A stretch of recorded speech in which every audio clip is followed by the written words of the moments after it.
Hey, how you doing? Name's Doug Clow. I'm gonna be tying a little Euro nymph that I do really well with. It's a simple tie, thread body, some flash, a little bit of either goose. I'm going to be using turkey quill and some super glue, a little bit of dubbing head. So I'm going to tie these on the risen fly. These are the barbless jig hooks. This one's going to be in the size 18. I'm going to pair that up with their tungsten slotted beads in a 2.5. And here we go. All right, I'm going to use some, which I'm guilty, I use it on everything. But I'm going to go ahead and use some GSP 50.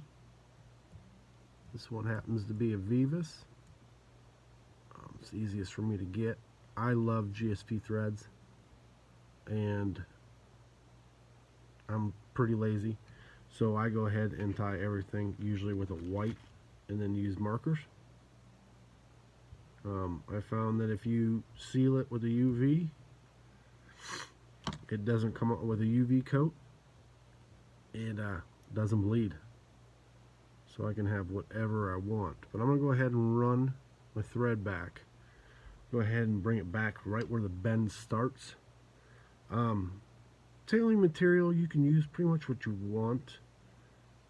I kind of held off on getting CDL for a long time just because of the expense. But I ran into some. I split some with the buddy, and I can't believe why I waited so long. But I used mallard or hen, a little bit of hen. But so for most of mine, I'm only going to use like 3 to 4 strands. So really, clump goes a long way. It's a great dry fly tailing material too. But I'm going to go ahead. I'm going to pinch them, tie them in roughly where I believe they should be. Go ahead and tie that in. Give it a loose wrap, couple loose wraps. Check my length. Let me go ahead and give that a tug and bring that in. So I'm going to have them about the shank width. So, or shank length. Go ahead and tie those in with some snug wraps. Bring it all the way up to the slot. And something that I've gotten in the habit in. So once my bead set, I run my material all the way up into that gap. Then pull it back a little bit. That just a little bit of body there. Sometimes some beads want to roll over on you. Personal preference thing, but to me it kind of holds them in place. Nothing too crazy. Alright, so I'm going through. I used anything from body quill to go ahead and you use the holographic tinsel. This one just happens to be a pre-cut strand of some Flashaboo material for musky stuff. But I love the brown. So I'm going to go ahead and tie that in. Oops. Tie that in there. I'm going to go ahead and pull this down until my thread's just covering it. None sticking out. Oops. Too much. So let's go ahead and do that again there. There we go. Give it a few strands. Pull back.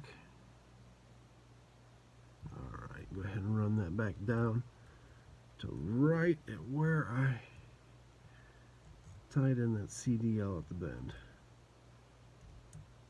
Alright, so I'm going to flatten my thread.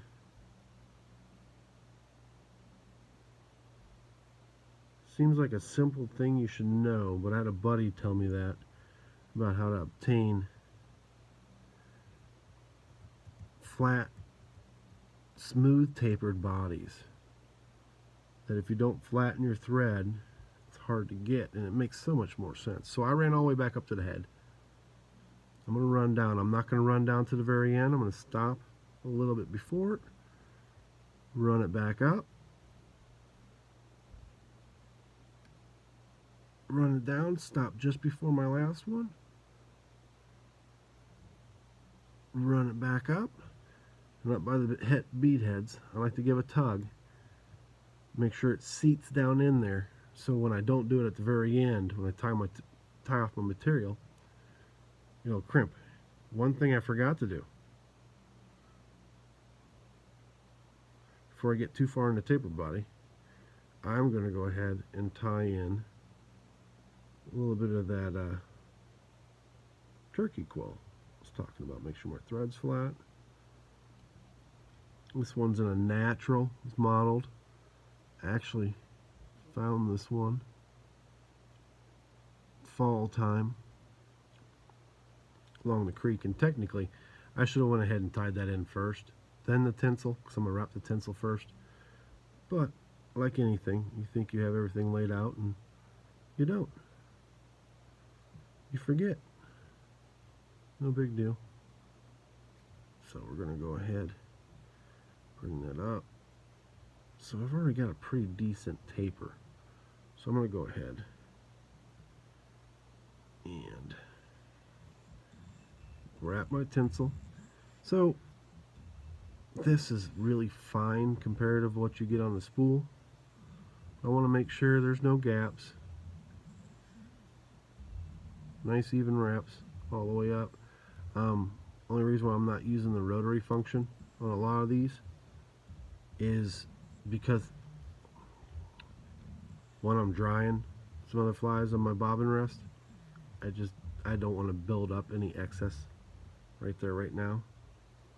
So I'm going to go ahead and take this up, give it a couple wraps, hold it, tie it off, go ahead and give her a cut and set that to the side. I'll use that on another fly. So I got a nice little taper body here. So I'm going to follow up here with is some open wraps of the turkey quill, but not very hardy material, so you could have ran wire in there too. So you could have went wire first, turkey, and then tied in your flash, wrapped your flash first, your turkey, and then counter wrapped with your wire. It helped hold it since it's not very hardy. But if you go ahead and super glue it in, it doesn't take much. So if you're familiar with UV coats, you kind of want to almost put it on the same. Alright, that's not wanting to come out. Alright, that's more than enough on there. So what we're going to do is just use this. This is just I think it's just a crazy glue. I like a faster setting crazy glue as opposed to not. And then we're going to do open wraps here. And what it does is it gives the body a nice segmentation.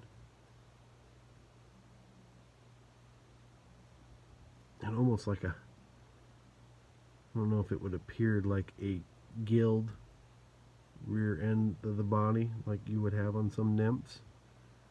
Go ahead and run that up. Now the super glue just helps make it way more durable. So tie that off. Go ahead and give a wrap or two. Put your cap back in your super glue before you waste it all. You know, good stuff. Go ahead and cut that off. So, alright, we got a little finish here. So, since I use white marker, or sorry, white thread, I'm going to go ahead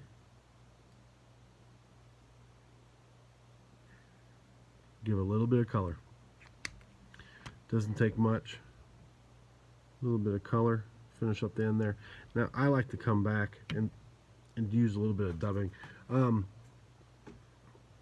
Using a brown tinsel, a natural modeled turkey quill.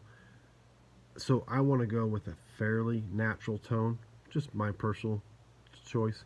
But since I use GSP, it's a very slick thread.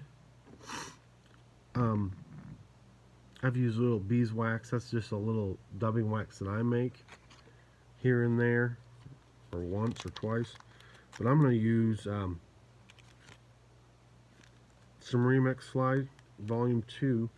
Actually, this isn't Volume 2. This was a leftover partial bag of a roadkill color from a couple blends ago, but I didn't have a hang tag on it, so I went ahead and threw that one on there. Very little. I just used very little. But this is a Squirtle blend. It's spiky, nice little.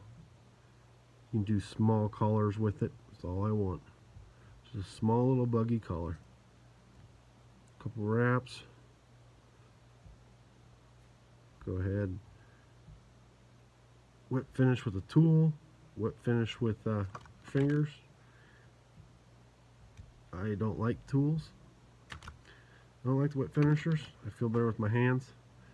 But very quick, very productive little fly. Blacks, browns, yellows. I like natural goose quills a lot, and I've used the goose a lot because it seems like they're a little bit wider and they give a little bit more pronounced segmentation. But super productive. Tie them down as small as you can. They work good on scud hooks too, little emerger hooks. But one of my more productive patterns. Thank you guys.